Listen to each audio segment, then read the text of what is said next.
இங்கேயும் ராகவும் வந்து ஆஷுடன் நடிக்கிறதுக்கான ஏற்பாடு எல்லாமே வந்து நடந்துட்டுருக்கு. அப்போ அவங்க 2 பேருமே வந்து என்ன பண்ணுறாங்க, அதுக்கு தேவையானதெல்லாம் வந்து ரெடி பண்ணணும். மேக்கப்ஸ்லாம் போடணும், ட்ரெஸ்லாம் பண்ணணும் அப்படின்னு சொல்லிட்டு அதில் தீவிரமாக இருக்காங்க. இந்த சூழ்நிலை அபி வந்து மேக்கப் பண்ணுற ரூமில் வந்து லாவண்யா போய் என்ன பண்ணுறாங்க, அபிக்கு வந்து மயக்கம் வரணுன்றதுக்காக என்ன பண்ணுறாங்க, மயக்க மருந்து போட்ட அந்த மருந்து வந்து ஒரு இடத்துல வச்சிடுறாங்க.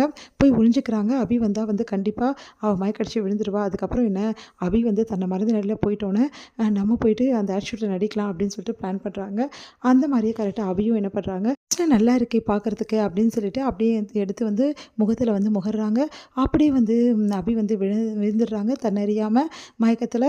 இங்கே வந்து என்ன பண்ணுறாங்க, லாவண்யா வந்து அவங்கள எடுத்துன்னு போயிட்டு ஒரு ரூமில் வந்து அப்படியே போட்டு அவங்கள வந்து மேலே எல்லாம் துணியெல்லாம் வச்சு அவங்களெல்லாம் போட்டுட்டு அப்படியே லாக் பண்ணிட்டு வந்துடுறாங்க.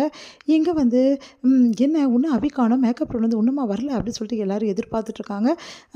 சார் நீங்கள் 2 பேரும் வந்து நடிக்க வேண்டிய சீன் வந்துடுச்சு சார், அவங்க அபி இன்னும் வரல, அவங்க என்னென்னு பாருங்கள் அப்படின்னோடனே மேக்கப் ரூமில் போயிட்டு எல்லோரும் பார்க்குறாங்க. சார் மேடம் அங்கே இல்லை சார். இல்லையே, அங்கே தானே போனா மேக்கப் போட அப்படின்னு சொல்லிட்டு ராகு வந்து தேடுறாரு. சார் ஒரு வேளை அவங்களுக்கு நடிக்கிறதுக்கு விருப்பம் இல்லை பொருள் சார், அதான் போயிட்டாங்க அப்படின்னு சொல்லிட்டு எல்லாம் சொல்கிறாங்க. லாவண்யா வந்து ஆமாம் அபிக்கு விருப்பமே இல்லை, அதனால தான் அவள் சொல்லிகிட்டே இருந்தா நடிக்க மாட்டேன்னு சொல்லிட்டு. ஆனால் அது ராகுவுக்காக தான் ஒத்துக்கிட்டா, வேறு வழி இல்லாமல், அதனால தான் அவள் கிளம்பி போயிட்டா போட்டிருக்கு அப்படின்னு சொல்லிட்டு சொல்கிறாங்க.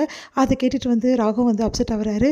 அபி அப்படிலாம் பண்ண மாட்டாளே, அவள் நடிக்கிறதுக்காக வந்து ரொம்ப ஆசைப்பட்டாளே, இதெல்லாம் நடக்க சான்ஸே இல்லை அப்படின்னு சொல்லிட்டு யோசிக்கிறாரு.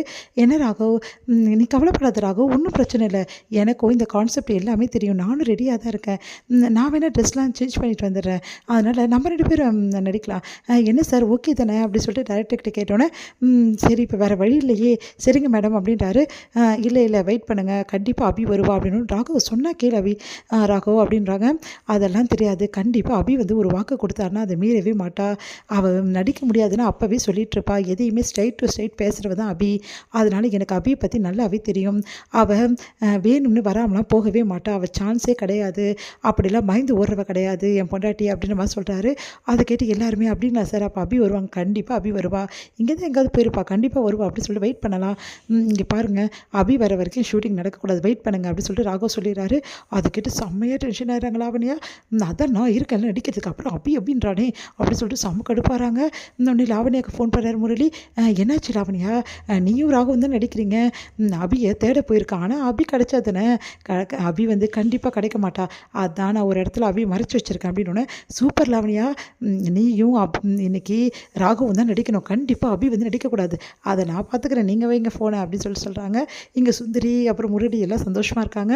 இங்கே வந்து அபியை வந்து தேடி ராகு எல்லா இடத்துக்கும் போகிறாரு. அபி எங்கே போயிருப்பா, மேக்கப் ரூமில் வந்து அங்கே இருக்கிறவங்களாம் சொல்கிறாங்க, மேடம் வந்து மேக்கப் ரூம் தான் சார் போனாங்க, அதுக்கப்புறம் ரிட்டன் வரலையே அப்படின்னு சொல்லிட்டு, சரி சிசிடிவி ஃபுட்டேஜ் வந்து செக் பண்ணலாம் சார், இங்கே இல்லை சார் அப்படின்றோட டென்ஷன் ஆகிறாரு. இப்போ என்ன பண்ணுறது அப்படின்னு சொல்லிட்டு, சரி மேடம் வந்து லாஸ்ட்டாக எங்கே பார்த்தீங்கன்னு சொல்லிட்டு எல்லாக்கிட்டையுமே விசாரிச்சுட்ருக்காரு.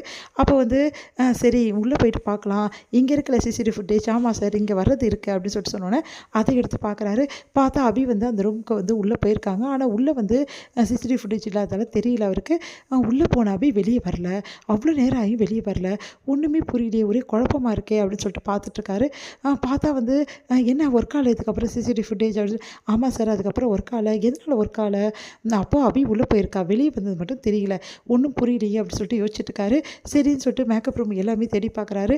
அடுத்து வந்து இங்கே என்ன ரூமு அப்படின்னு சொல்லிட்டு, ஐயோ ராகவ் இந்த ரூமுக்கு போயிட்டானே, அபி வந்து கிடச்சிடுவாளே, ராகவ் அது எதுவும் இல்லை, பழைய துணியெல்லாம் இருக்குல்ல அதெல்லாம் போட்டு வச்சுருக்காங்க, ஒன்றும் இல்லை அப்படின்னோடனே ஓப்பன் பண்ணி போய் பார்க்குறாரு. பார்த்தா அபி அங்கே இருக்கா. அதிர்ச்சியாக ராகவ் ஓடி வந்து அபியை தூக்குற, அபி உனக்கு என்ன ஆச்சு அப்படின்னோடனே அப்புறம் தண்ணி தெளிச்சு அபி எழுப்புறாங்க, கண்ணை திறக்கிறாங்க. அபி ராகவ் அப்படின்னு சொல்லிட்டு அப்படியே கட்டிக்கிறாங்க.